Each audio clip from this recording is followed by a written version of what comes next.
Hi, Principal Matters listeners. This is Will Parker, host of Principal Matters, along with my co-host, Dr. Jen Schwanke, and we're going to do a Q&A before we jump into today's conversation with our special guest, Kenny Rodrequez, which this is going to be such a great conversation because we're going to talk about just the power of communication, but also how to use AI in a way to enhance your communication. So hold on for that.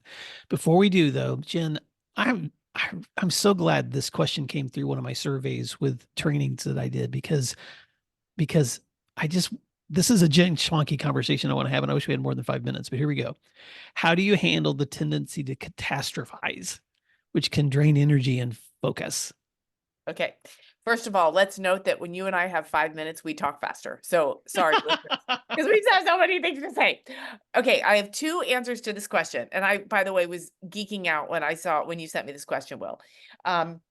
How do you handle the tendency to catastrophize? My dear friend and colleague Amber asks this flat out up front. Okay, is this a spark or a fire? Mm. Thereby making whoever it is think about that. And many times the answer is, okay, it felt like a fire, but it's a spark. Okay, great. Really diminishing that anxiety right away. Okay, so that's one. And I'm not saying you use those words, but maybe you say, okay, is this something we need to do right now? Or is this something that feels like an emergency and isn't? Whatever you do, help the other person or the other group really frame what this is. The second thing about this tendency to catastrophize, and this ties to something we've talked about before, Will, I think your someone's tendency to make something gigantic and huge and catastrophic and oh, this is going to affect us forever comes from fear. It comes from not knowing what this means. Am I going to get in trouble? Did I handle something wrong? Are you going to be mad at me? Did I cause problems for someone else? How much work did I just cause you? This is like the people who come in your office and say, "Hey, just a heads up." They're not really giving you a heads up. They're looking for reassurance that, um, that I didn't screw anything up and you're okay helping me with this. It's about that fear. And so, I think it's great to ask questions like, okay, where's your fear in this? What is it that's making you anxious? I can see that you think this is a really big deal. Can you break that down for me? And have those conversations that hopefully let a little bit of air out of the tires, bring back that calm. And then that's the final thing I'm going to say before I stop talking so fast. We have to remain calm. My friend Melissa, I think I've said before, always has a way of responding by using the word okay. People will come and say, "We have a problem." And she'll say, "Okay." Or she'll say, "Okay." She says it in such a way that calms. I mean, I almost feel the mercury going down on the thermometer. It's fantastic. She brings the calm.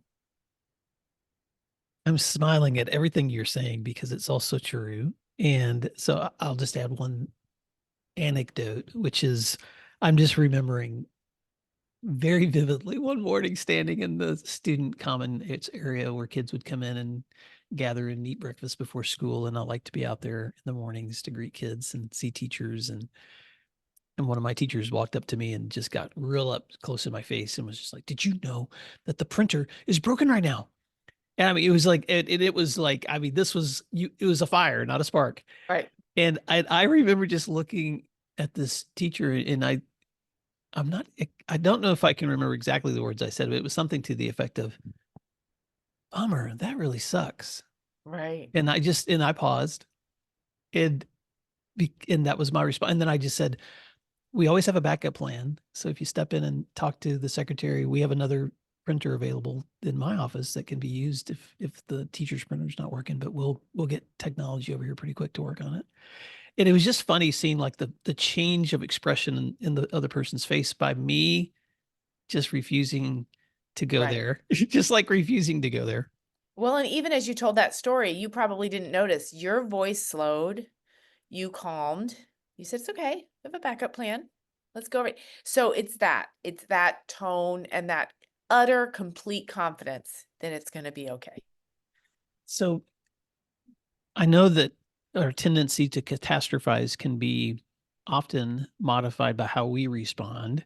Um, Training other people to do that can be really hard too. So we're not going to go there yet, Jen, but you've got a great book on how to manage conflict. So I want you to plug that book, would you, before we go, Yeah. because you lead a lot of presentations on this too. Yeah, this book surprised me actually with how much it's resonated with people. And it's called The Principal's Guide to Conflict Management. And yeah, it's kind of cool, I think, how many people are really gravitating to some of the things in that book. So take a look if you haven't, and give me a call if you want to talk about it. That's right. Take a look at it and reach out to Jen when you're ready for that PD because you will not be disappointed. Well, Jen, thank you for the Q&A time. And as we jump into today's episode with Kenny Rodriguez, Principal Matters listeners, thank you for doing what matters. And Jen, I know people can reach me at williamdparker.com. How can they find you? They can find me at jenschwanke.com. Principal Matters Podcast, episode 425.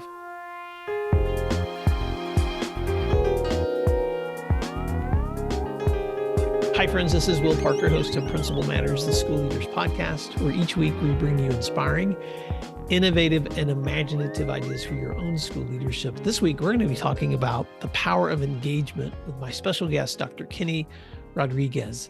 Dr. Kenny Rodrequez became superintendent of Grandview School District in July 2016. And before this role, he was the assistant superintendent of curriculum and instruction for 2 years, overseeing K-12 curriculum programs and leading schools in the district. Dr. Rodriguez has a diverse career, starting as a music educator for 8 years, then moving into school administration over a decade ago. He has served as an assistant principal, principal director, and assistant soup. He created the first early college high school program in Tulsa, Oklahoma, and directed the Tulsa Innovative School Network. He's also worked on teacher evaluation systems in Oklahoma and Missouri to improve academic achievement. Dr. Rodriguez holds a bachelor's in music ed and a master's in school leadership from Oklahoma State University and a doctorate in school administration from Baker University. And he's married to his wife, Tracy, and they have 2 children, Izzy and Jackson. We have a Jackson at my house too, Kenny. Welcome. Welcome to Principal Matters Podcast. Why don't you fill in the gaps on that intro and tell listeners something else they may be surprised to know about you? Yeah, thanks. I appreciate that. I think anytime I try to kind of go through, that used to be a lot more truncated when you first get going, and then you start realizing at some point in time, not everybody listens to all the things that you've done over your career. But I think the thing that I always kind of highlight is just, like you said, it's just a diverse background. I think when I first started as being a band director, I wasn't necessarily sure going into school administration. And then once you go into school administration, you realize all the backgrounds and all the things that you have done just continue to build on each other. So I never was going to be a superintendent, but certainly people that were very instrumental in my life to push me and challenge me and to go do those kinds of things. But I'd say just that diverse background and constantly being put in positions to kind of move up to that next step and that next layer, and then taking advantage of that, and then to never stop learning around that. But I do have 2 amazing kids, and both of them graduated from my school district. So that's a unique experience that I don't always put in my bio, but certainly both of them graduating and being able to hand your kids a diploma as they cross the stage is an experience that I never thought that I'd ever have, and something that I think will always be special. And then, like I said, being now been married for over 30 years, and so it's just kind of that's what grounds me and keeps me going on most days. So that's definitely something that's been good. But yeah, this is my end of my 8th year as being superintendent now in this school district, and I'm very proud of the work that we've done. Well, congrats on all the work you've done. And I also was able to experience graduating my 2 oldest daughters from my school. And it is a wonderful experience to do your work, to be in your work and be with your family at the same time. It's one of the reasons I think people love education so much. Let me set the stage for listeners, because you and I have only known each other for a couple of months, but I feel like we should have known each other our whole lives because Agreed. we were introduced by a mutual friend, Matt Wenzel, who is the owner of Libra, HQ.com. They're a sponsor of my show. And in the relationship that we built through Matt, he was just introducing me to you because of just the incredible work you've done with engagement, relationship building, communication in the work you've done as a leader. But you started, I mean, you're from my part of the country. I mean, you grew up in Broken Arrow, Oklahoma. You were a Tulsa public school administrator, and we've got some mutual friendships. The late, wonderful Dr. Keith Ballard is somebody that you got to work with directly, and I knew Keith through his work with our state school board association, but also he was the leader of a couple of different districts in this area and a mentor to just hundreds of leaders across the state of Oklahoma. So it's nice to sit in the room with you, Kenny, and feel like I'm with family. But tell us before we get started, because I want to dig into some of what I would call your superpowers. And I know you're going to hate for me to say that, but I want to focus on some of those things that you've really leveraged in your leadership. But before we do that, tell us a little bit more about your district and some of the achievements among your school community you're most proud of. Sure. I look at my superintendency, in particular in my school district, as two different levels. You kind of have the pre-pandemic and post-pandemic, and the things that we were able to kind of foundationally build. And by looking at it in those two lenses, and I know a lot of people think of their lives as a pre and post in a lot of different ways, but I'm thankful that I was actually in our district prior to, because I had already built relationships. I already had a understanding of my community and a relationship there, not only with my school board, but with the local community, with the foundations, with the chambers of commerce. And so going into the first couple of years of my superintendency to really build upon those particular components and to really set a foundational approach of what we needed to do. And one of those things was a severe gap in social emotional supports. At that time, obviously, we all knew there were still challenges and things that students needed, but it wasn't as thankfully at that time. It was maybe a little bit more of an issue implementing those. Everybody knew that they needed to be done, as opposed to now where it's front and center and thankfully being talked about all the time. But then it still wasn't. And so I had a good board and a vision when I came in that we needed to change what we were doing in our school district. So to be able to implement those things, we had community partners coming in. We started doing social emotional screenings for all of our third, fourth, and fifth graders. And so that's kind of where we started foundationally, just to really start with our early students going into middle school so that we could identify things, identify challenges, identify some behavior, and then make sure that they had supports that they needed of somebody to talk to. That included some family supports when they needed it, but that was one of the first pieces that we really started with. The second component of things that I implemented at that particular time was an emphasis on cultural competence. We've all, at different points in time, interacted with people from different backgrounds than our own. And so this isn't just about race, it's about just any kind of background that necessarily doesn't match ours. And it's still possible to build a positive relationship with somebody that doesn't have that same background. But there are challenges associated with that and things that we have to understand. Yes, there are biases, and yes, there are other things associated with that too. But how do we lay that foundational work? And so I had told the board this is one of the things I wanted to do. Thankfully, they agreed. And we began training our entire staff. So this was our support staff, this was bus drivers, this was everybody in our school district, including our teachers, because they all interact with students in a different way. And so how do we make sure that we're all doing that? And truthfully, it was also so that our staff can interact with each other in a more positive way. So those were the kind of two foundational pieces that I came in with that I wanted to make sure had been around a lot of different things. I'd seen a lot of failed experiments around this of good people trying to do good work that just couldn't finish it. And so I started it a little bit differently to make sure that the board was at the center of it and saying, this is what we think is the right thing to do for our school district. And so then we kind of expanded it from there. Then you fast forward to be in the middle of the pandemic. And so we did academic supports, we were doing curriculum revisions, we were doing all those same things, but I felt like there were a lot of barriers to the academics that were going to inhibit our growth. We couldn't even get to some of those things if we weren't, really addressing some of the behaviors and some of the supports that we needed. Then you go into closure, and thankfully, again, I had the support of my community, and then we were able to reach out and we were giving back. This was our way to give back and say, man, you have supported us, you have done this, staff. We need to give back to our community. And so we were taking buses just like everybody else and finding ways to give food. They were pulling up. We did drive-throughs at several of our school sites, and we were just giving food to families. We got to see kids. We got to talk to parents and, do it in a safer way. But we at least got to see them and thank them and giving out homework and trying to make sure that they were still being academically challenged. Then you kind of fast forward and going into after the pandemic and really trying to put the pieces together. Thankfully, we already had those other components. So even during the pandemic and the closures, we were still doing support services.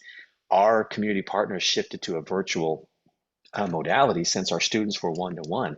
And so they were still able to keep track of what's going on with students. Let me check in with these families. Let me still keep doing these things. So when we came out of the pandemic, we were still adding more community supports because we knew we still needed more of those.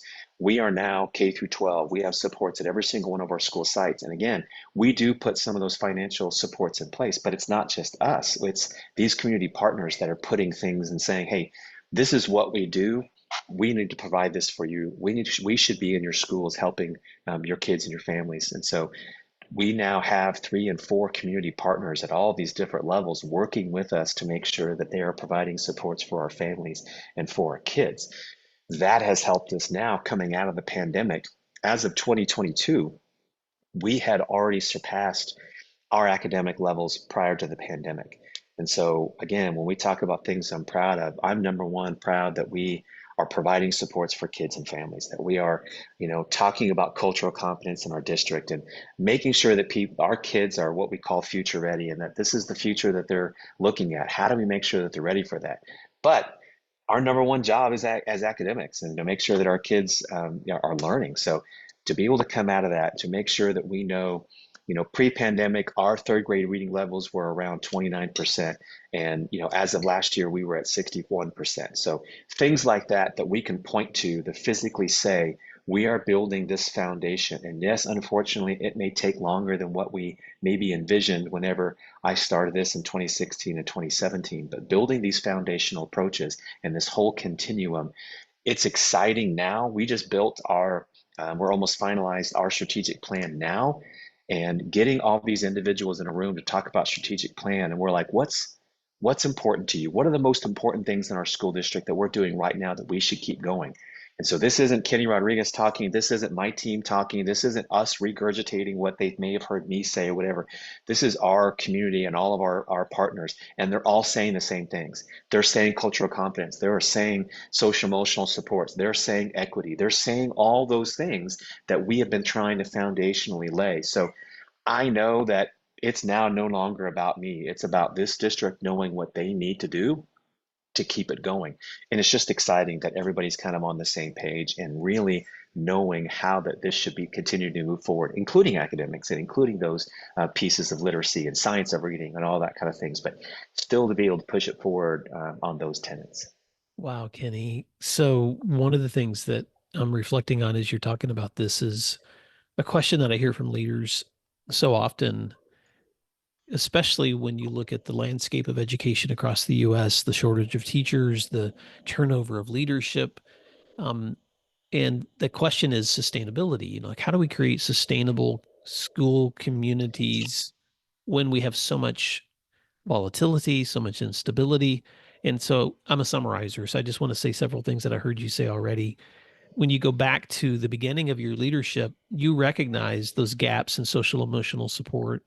You centered your focus on how do we make sure we're identifying where kids need these supports. So you were helping families and students at their most basic needs.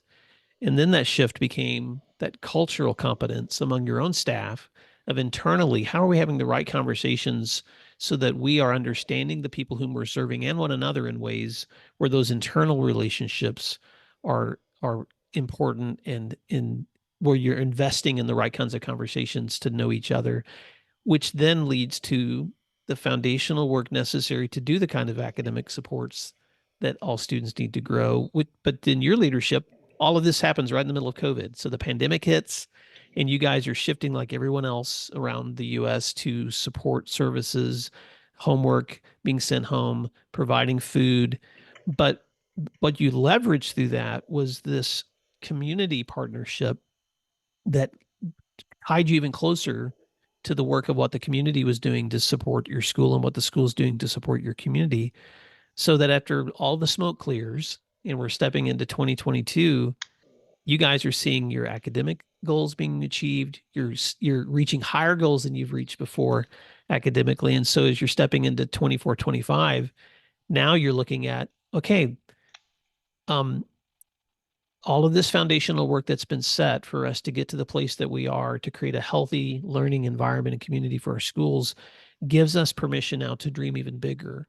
And so I know you and I have talked probably for 10 minutes now at the beginning of the show, but in 10 minutes, and I'm just saying this for the benefit of Principal Matters listeners, for the first 10 minutes of this conversation, you just got a snapshot of what happens in a sustainable leadership model, a leader who's there long enough to try to create the growth and the stability, not alone, but with those community connections, your board connections, your teachers, and your family. So, Kenny, before I step into my next question, what would you add to that summary of how that kind of engagement has led to the opportunities you guys have now?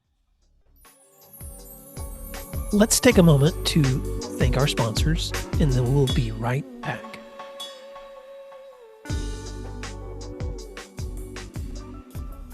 Over 1 million teachers use IXL in their classrooms every day for one reason. They love it. Why? IXL is where the magic happens. With just one platform, teachers can personalize learning for every student. IXL gives teachers all the tools they need to enhance and differentiate instruction without adding work to their plates.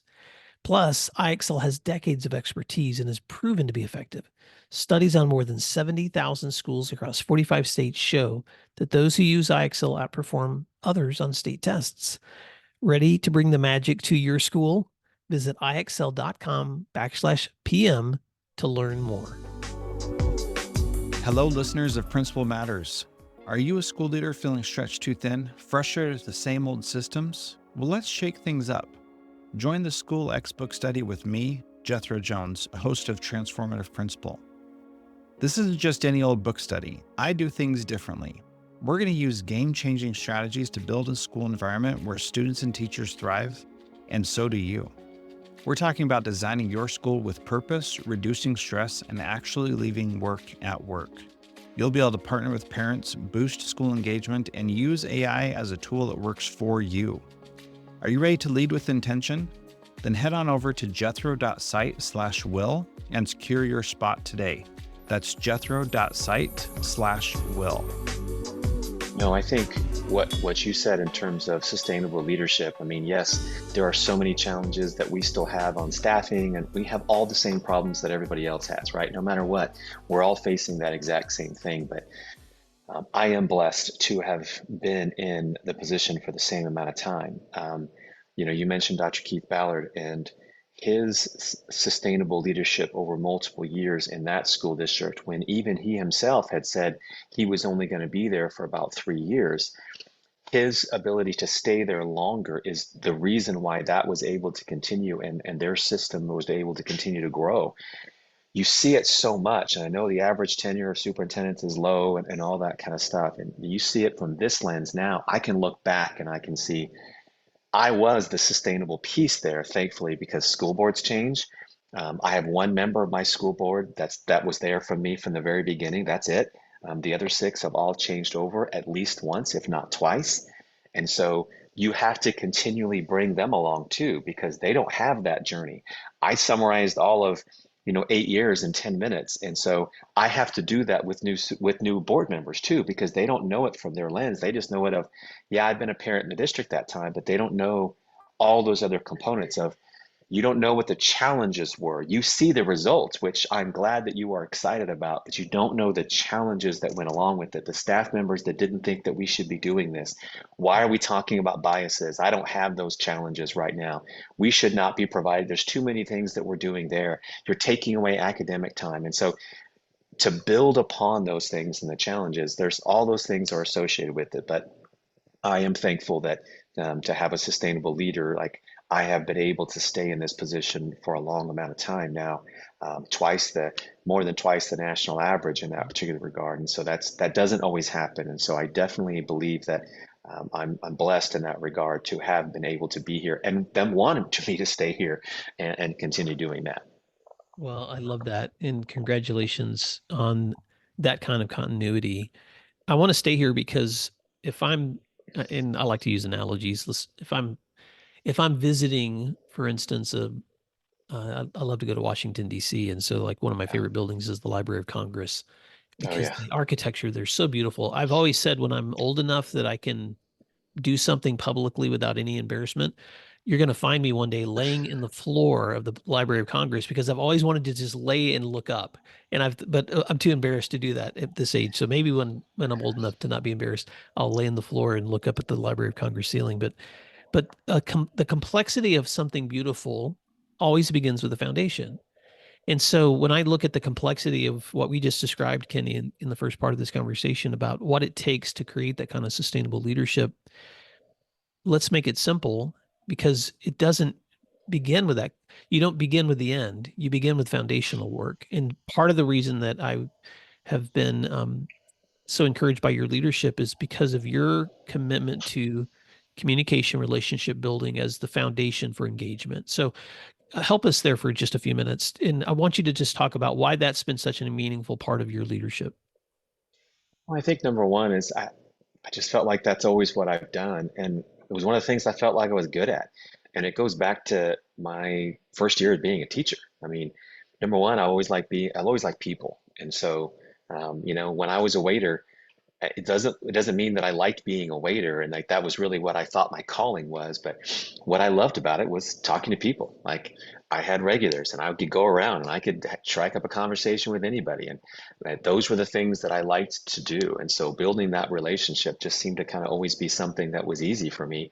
And then it became with kids, and then it became with parents, and um, you know just kind of was always the same person all the time. And so it was never really about acting or being disingenuous. It's just I liked talking to people. I still do. So you get to that point where you realize that's a strength. And so then how do you immediately make those connections with people in a very short period of time?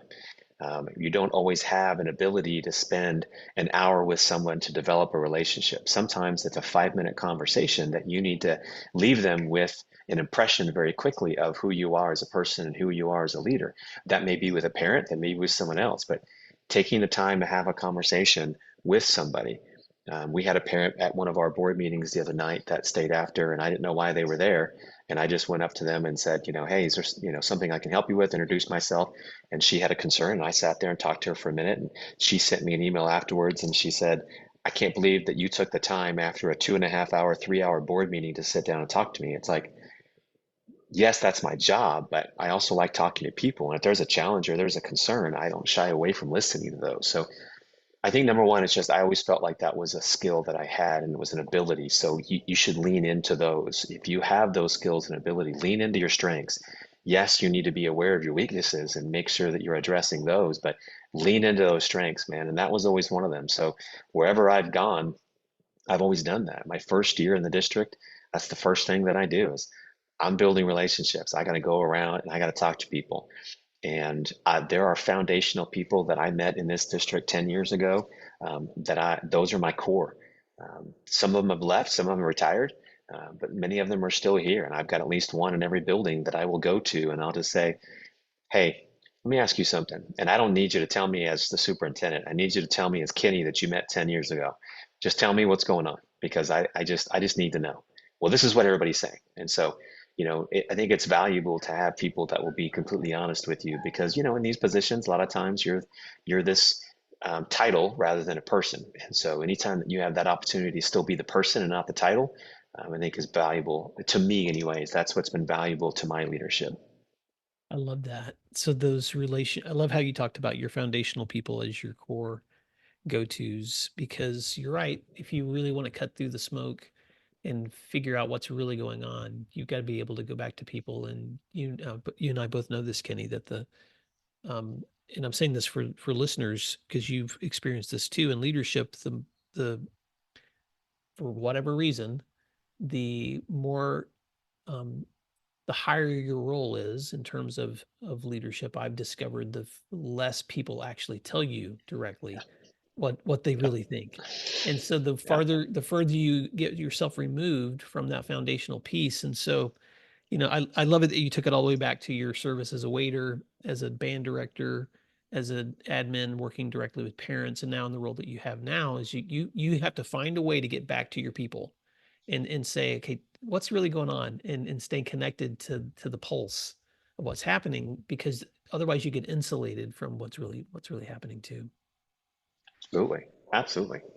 So I want to transition this a little bit because of the relationship that you and I have with Matt Wenzel from Libra, who introduced us, because Matt has created this really amazing tool through AI that is a way to enhance communication, not replace, but to enhance engagement through communication. And because you and I have talked offline, I know that you're an early adopter of technology. You've never been afraid of technology. It's something that you've embraced. And so, what are you learning about maximizing engagement through tools like AI, even with trying to maintain multiple and complex relationships? Sure. Kind of pros and cons too, but what I'd say Sure. is, when we started looking at engagement in particular in our school district, kind of taking the last couple of years, we went through a rebranding in 2021 into 2022 and rebranded ourselves as a school district. So again, I've talked foundationally about all these things that have kind of woven itself through, and you finally get to a point where we were far enough along to be able to say, okay, we now have an identity, but everything around us doesn't really match that identity. So let's bring it all together. Now that we have all these foundational pieces, now we're coming out of the pandemic, we're really pushing forward. We rebranded ourselves. We took all of our elementary schools that were all different mascots and things like that, and we unified everybody as one bulldog because we are the Grandview Bulldogs. And so everybody in our district was a bulldog. We got new logos, we got new everything, and just said, this is us, and this is our new vision. And it was preparing all students to be future ready. And so when we did that, that again unified us in a different way as a school district under that one vision and pushing us forward. So then it was really a matter of how do we keep that going and how do we keep engaging our community, but also our staff, and how do we keep that momentum? Because now we're in a spot where recruitment and retention is a major deal. Like not just recruiting people here, because we have a better reputation now than we've ever had. And so we are recruiting people. People know about us now. Whereas when I got in the district, everybody called us the best kept secret. And I kept saying, gosh, if we're a secret, that means we're not talking about it. Why the heck are we not talking about this with everybody that we know? And so bringing that all together and trying to make sure that not only that we're recruiting, but how are we retaining?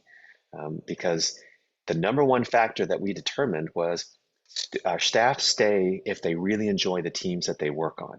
And so that's the difference, is they love the people they work with, and that's what keeps them together. So then how are we as leaders leveraging that? How are we engaging that? And how are we taking advantage of those pieces? Technology for me has always been a way for me to be more efficient with the job that I did. I can go back to being an assistant principal, and my adoption of technology and creating spreadsheets and doing some of the things that I was doing there. The music side was always a part of that too, but it's like, man, I can edit, I can cut, I can do all these things on my computer that nobody else can really do. So something that's going to take somebody 2 hours, I can do in 30 minutes. And we already know there's not enough hours in the day, especially once you get into administration. I get that everybody believes that all we do is sit around and do nothing all day, but there's not enough time in the day to do to do the nothings apparently. So using technology to leverage that and to make sure that we are doing it to make our jobs easier. And so how are we doing that? Well, engagement is still a piece of that. And so how do I, as a superintendent, model this? And so when you take a tool like Libra, and at its core, the easiest piece of it, there's a lot more components to it, but every single day I get a daily digest of what's going on in our district. I know who's has work anniversaries from our district from 20 something years ago through people that are brand new to our district to people who have birthdays that day. So that seems like a very simple thing, and we have about 650 employees. So I probably can't really send personal birthday cards to everybody. I send birthday cards, personal ones that I write on, to my administrators. But this allows me to send a quick email that I've created. So AI gives me a template. I have edited it to sound more like me. And so I get one of these every single day, and then I can send a message. I can immediately send it, or I can edit it. For example, I got one this morning for a counselor at one of our elementary schools. In my mind, this is one of our best counselors. He's a rock star, and he was just on our strategic planning meeting that we had last night. So this is one that I'm not going to just send him my normal message of, hey, heard it was your birthday today. Thanks for all you do for Grandview, that kind of thing. I got to go in there and just send a quick edit of, I hope you know that you are a rock star and thanks for being a part of our strategic planning. So I could just add one more sentence to that same generic thing, and then I sent it off. So that was a quick and easy one. The other day, I got one that was a work anniversary to someone who is immersed in some of the biggest groups that we have. And she was celebrating her 27th year with our school district as a work anniversary. So I sent her a quick email and saying, thanks for all your work on Grandview 10. I don't know what we would do without you, while it was celebrating her work anniversary. So just like with AI, they say, don't just ask it something and then take what it says, copy and paste it and put it in, because that's disingenuous. But why would we not leverage this tool to be able to do something? I spend literally 3 minutes or 2 minutes, and it's usually right when I'm trying to wake up before I go work out in the gym. And I can do this, and it's really quick and it's done. And I can tell you, I've gotten messages back from paraprofessionals, from bus drivers saying, I can't believe that you took the time today to do that. Now that's at my level. Then you go down to a principal level and you think, gosh, if I knew some of this information quick and easily, again, knowing that my day could go from 0 to 60 in about 3 seconds as soon as I walk into the building, I can send some of these things pretty quickly and easily.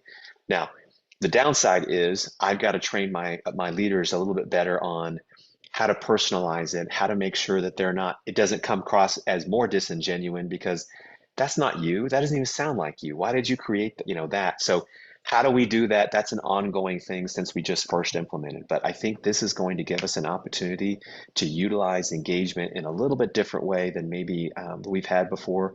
And again, it's using AI. It has all the other capabilities, and we can still use the assistant. And it's powered by the highest levels of ChatGPT, and we can do all those same things. The difference that I love about this program, though, is it knows us.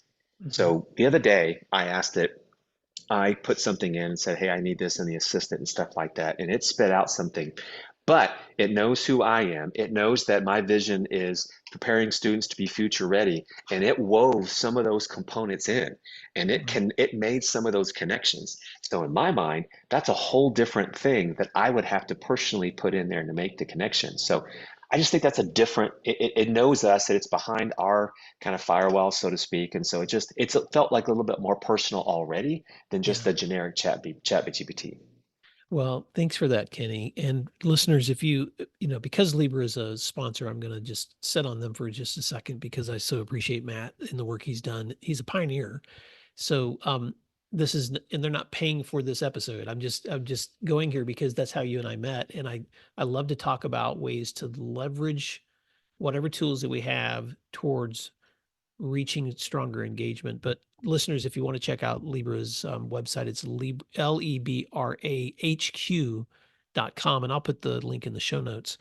But a couple of things I wanted to reflect on with you, Kenny. One is what you said are the advantages of using AI as a way to quickly be able to identify among all your 650 plus employees, who's experiencing something important today, whether it's a birthday or a work anniversary. How can I reach out to them in the first thing in the morning with just a quick hello across the spectrum of the people that I work with? And that's so important, because I was just on the call with a leader yesterday. We were talking about the legacy builders in his school.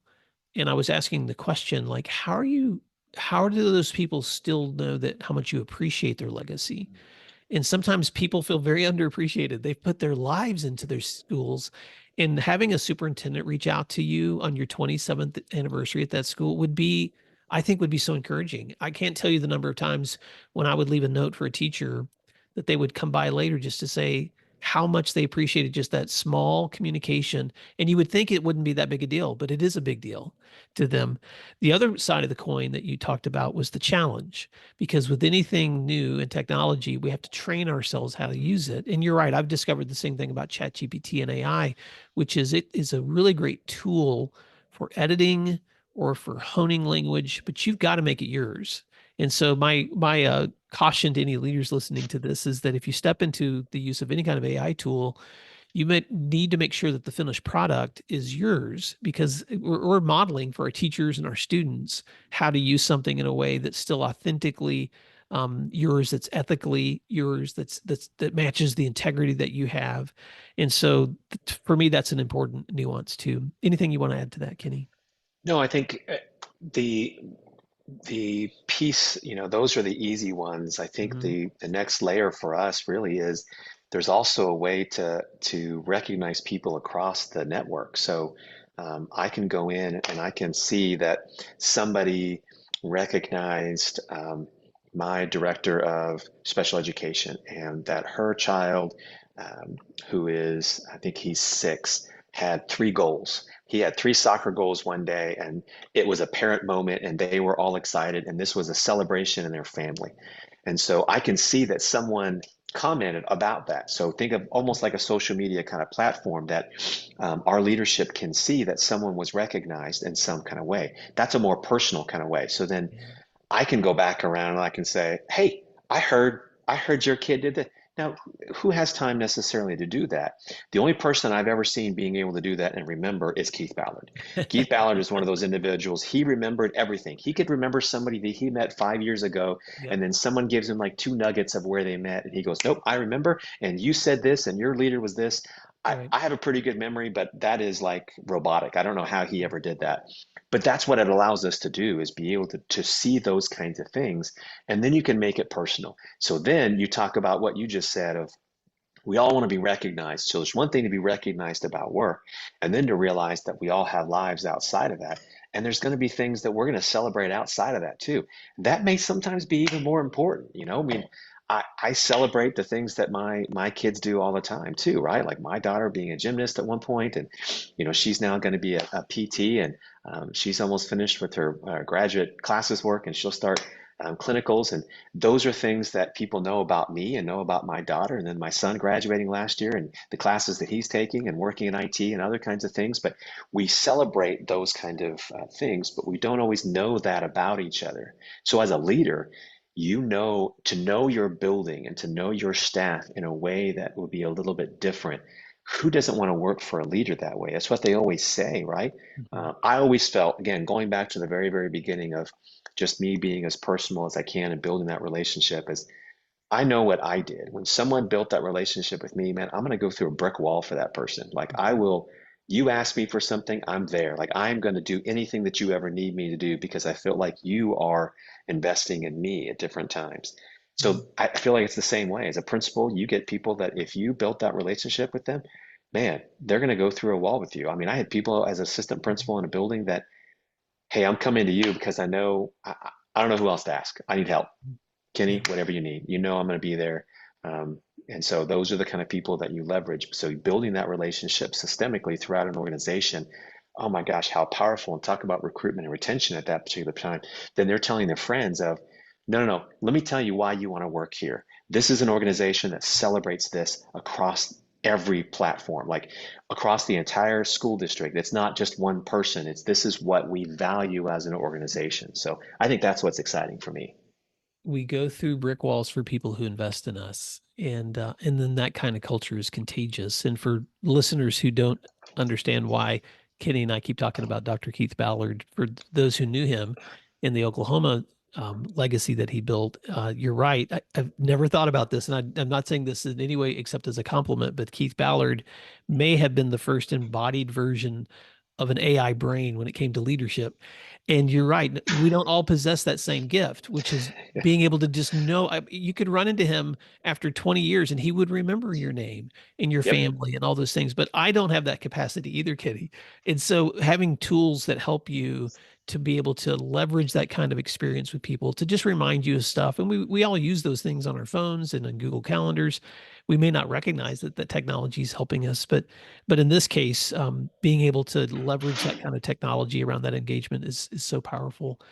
As we wrap up, I want to ask you this question because so often when I'm working with aspiring leaders or people that reach out to me through the show because they're trying to find a place where they can just learn as they're stepping into leadership. And I want you to speak to that leader who may either be um, stepping into their first role, or maybe they're moving into a new role, even if they're an experienced leader. But if you were to sit down with coffee for that leader and you had just a few minutes to say, "Hey, here's here's the one or two things I would say keep in mind. Kenny, what's that principle? What are those principles that you would just remind leaders to hold on to in all the noise that they're going to be experiencing in leadership? Yeah, in particular for first year assistant principals and principals. I mean, I tell our folks, you know, no matter what, if it's an assistant principal role, everything changes. Your perspective changes. Everything's going to change. You're now going to understand more of the things that happened. You're going to reflect on things from the past of people that you may have experienced that you thought that person doesn't know what they're doing as a leader. You may reflect back and you may think, okay, maybe they knew more than I thought. Um, but every experience is going to be unique. Learn from every single experience that you get. Um, if you journal. I never was a journaler, but I always made notes and I always wrote things down because somebody as a principal, a veteran principal, told me before I got my first assistant principal job. He told me to write a book. You said you need to write all this stuff down because no one will ever believe you that this stuff actually happened. And he's right. I mean, how many times through a year that we're like, no one would ever believe this is what actually happened today. And it's not always nefarious or anything, but it's just like, who believed that I got a call today that this is what happened? So just be reflective as much as you possibly can because you're going to learn from every one of these experiences. And then just know that it takes time. If I went back and, you know, I was asked one time, what would you tell your 10-year ago self before you became superintendent? I would say, be patient.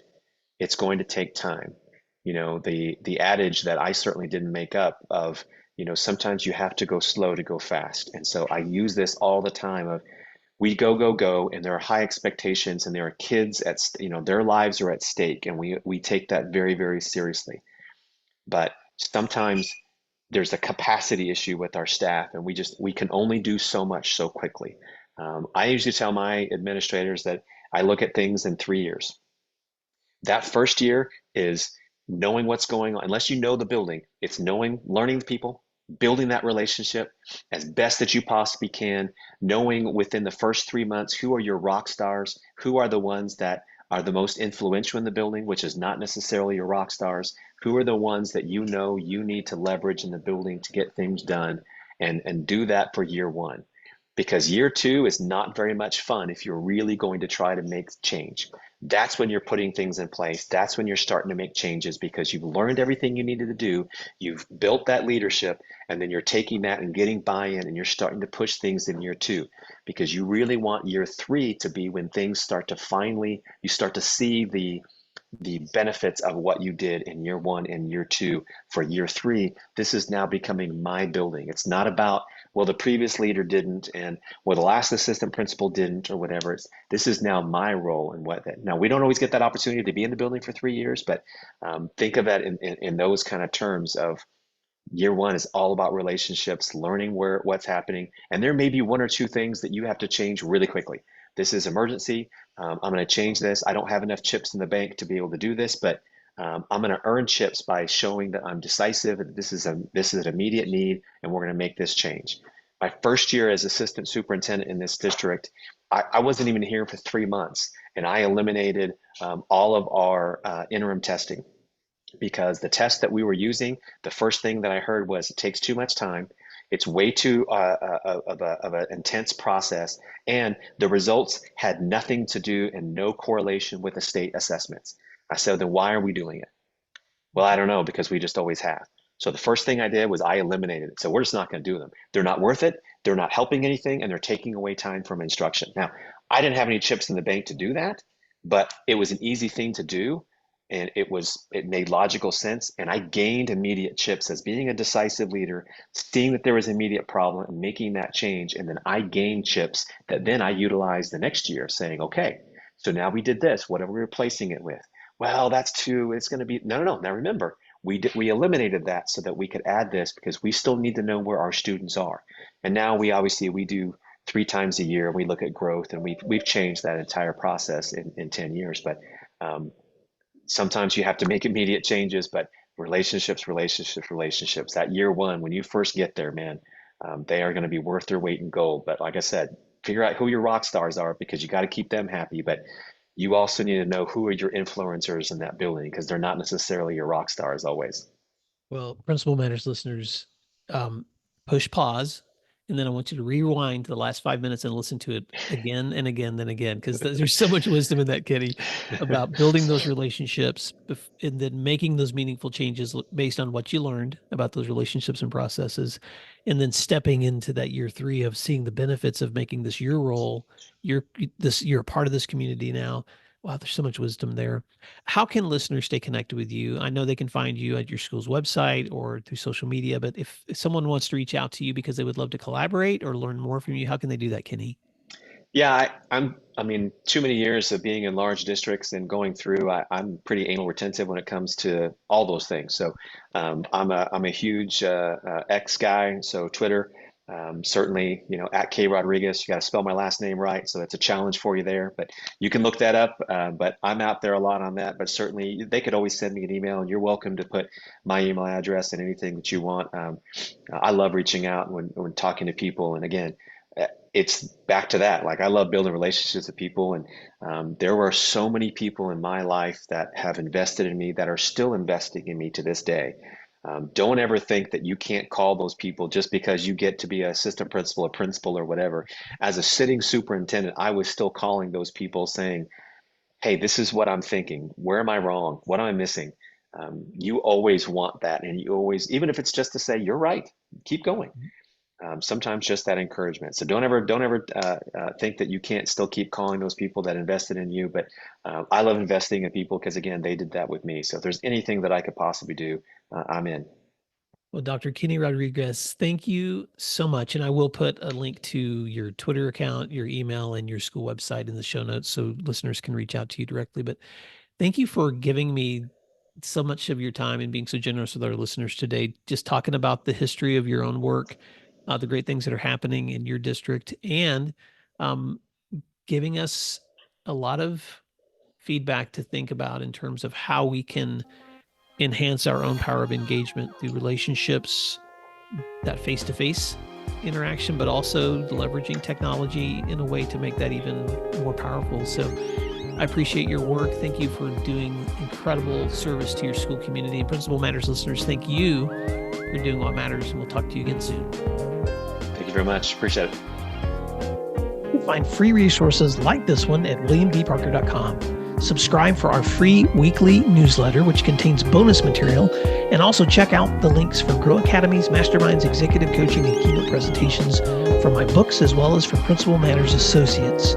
You can find out more under our speakers tab at williamdparker.com. Thank you for learning together, and thank you for doing what matters.